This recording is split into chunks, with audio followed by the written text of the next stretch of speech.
Hello students, बेटा ये आपके हिंदी की जो बुक है सागरिका हिंदी पाठमाला, उसका ये पाठ 13 है। चैप्टर का यहाँ नाम है बादल। इस चैप्टर में है जो कविता के बारे में कविता है, हम लोग उसमें कविता पढ़ेंगे। तो इस कविता में काले काले बादलों का वर्णन किया गया है ना, बादल के बारे में बताया गया है, काले काले बादल के बारे में।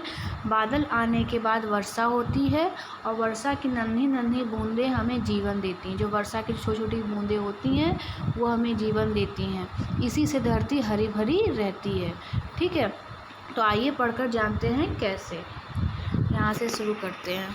ठीक, देखिए, काले काले पानी वाले आसमान में बादल आए, कैसे बादल आकर छाए, हवा पकड़ कर लाती सरसर, छाए जैसे काले कंबल। कैसे हैं बादल? काले कंबल जैसे काले काले। ठीक है, लगते कितने सुंदर बादल, पेड़ों जैसे मेड़ों जैसे, लगते जैसे चलते घोड़े।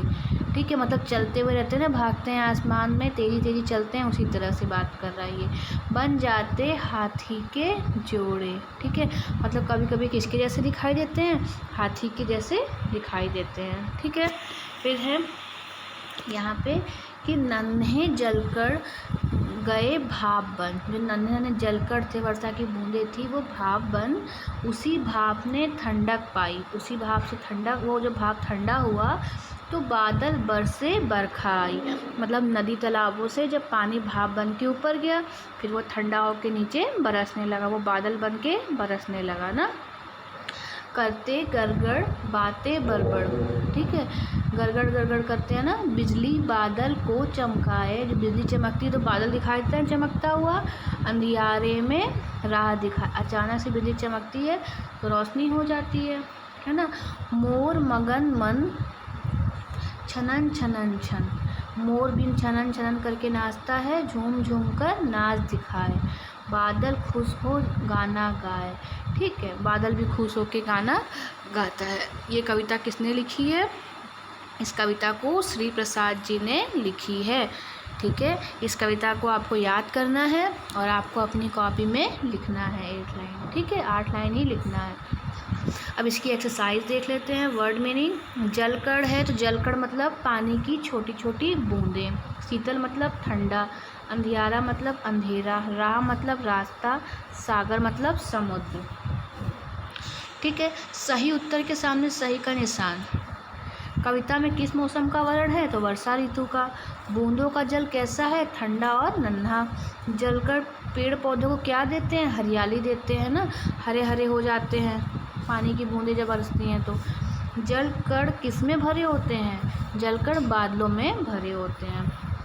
कविता की पंक्तियाँ पूरी करनी है तो यहाँ है, हवा पकड़कर लाती सरसर, छाए जैसे काले कंबल। ये पोयम से ही, आपकी कविता से है, इसको पूरा किया गया। लगते कितने सुंदर बादल, करते गड़गड़ बातें बड़बड़। ठीक है, बिजली बादल को चमकाए। कौन चमकाता है बादल को? बिजली। अंधियारे में राह दिखाए।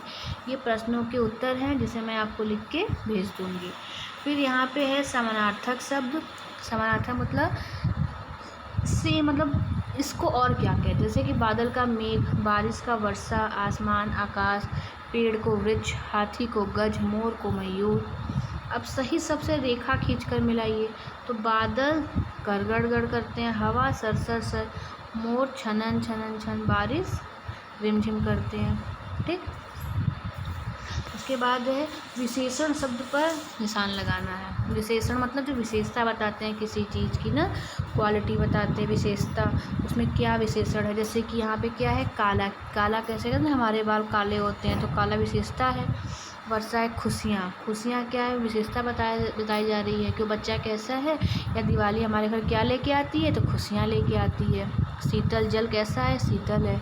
तो जब विशेषण का मतलब होता है किसी चीज़ के बारे में बताना। जैसे यहाँ पे ये हरा है, हरियाली है, ये सब क्या है? विशेषण है। ठीक है, फिर यहाँ पे दिया है कि वर्षा का जल हमारे किस किस काम आता है। अपनी अभ्यास पुस्तिका में चित्र चिपका कर, मतलब वर्षा होती हुई आपको, जैसे मतलब कि पानी बरसता हुआ चित्र चिपकाना है आपको। ठीक है, पानी की बूंदों जैसी। और उसके बारे में 2 वाक्य लिखना है। ठीक, और इन्हें भी जाने हैं। तो बादल कैसे हैं? बादल काले कंबल जैसे हैं। बूंदें कैसी हैं? बूंदें नन्ही हैं।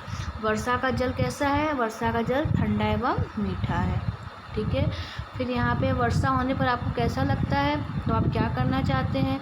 यहाँ पे आप लिखिएगा अपने मन से कि वर्षा होने पर हमें बहुत अच्छा लगता है, वर्षा में भीगना आपको बहुत पसंद है। और जब वर्षा होती है तो आप क्या क्या बना के खाना पसंद करते हैं, मम्मी आपकी क्या बनाती है, बस यही सब आपको यहाँ पे लिखना है। ओके बेटा, तो बस ये यहाँ पे पूरा हो गया पाठ। Thank you.